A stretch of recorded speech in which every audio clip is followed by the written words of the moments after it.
ำสมเสยเขาเอ่ยกันว่าเวียงทองเมื่อยามใดเมฆไหลลอยละลองบ่เห็นหน้าตัวน้องแล้วต้องส่วนให้อาวงามของพี่เนื้อนาลีได้สร้างบนปากใดเสริมส่งให้เจ้างามงามเด่นเพียงใดหัวใจจะวางบ่อนอายผู้สอนยามนอนแล้วเศร้าโศกสันโอ้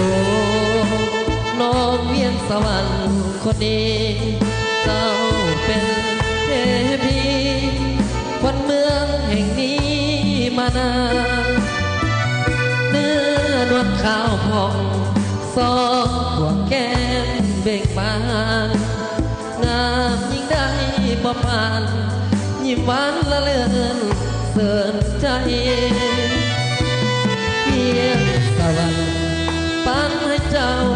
งามเด่นแม้นสายใดได้เห็นแล้วอยากเป็นคู่ดวงใจวาสนาจึงน้อมนำมาเคียงไกลโศกดับดวงใจไฟฝันหาแน่นอน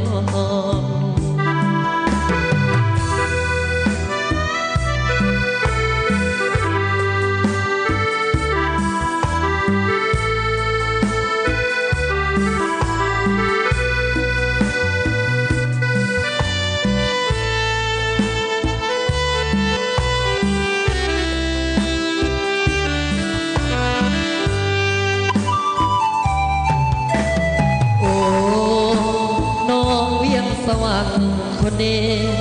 เจ้าเป็นเทพีคนเมืองแห่งนี้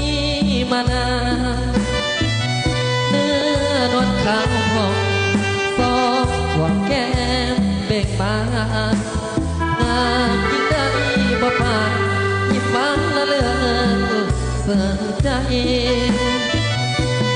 เวียงสวรรค์ปันให้เจ้างามเด่นแม้นสายใดได้เห็นแล้วจะเป็นคู่ดวงใจวาสนาจึงน้อมนำมาเคียงข้างโศกดับดวงใจไฟฝันหาแน่นอน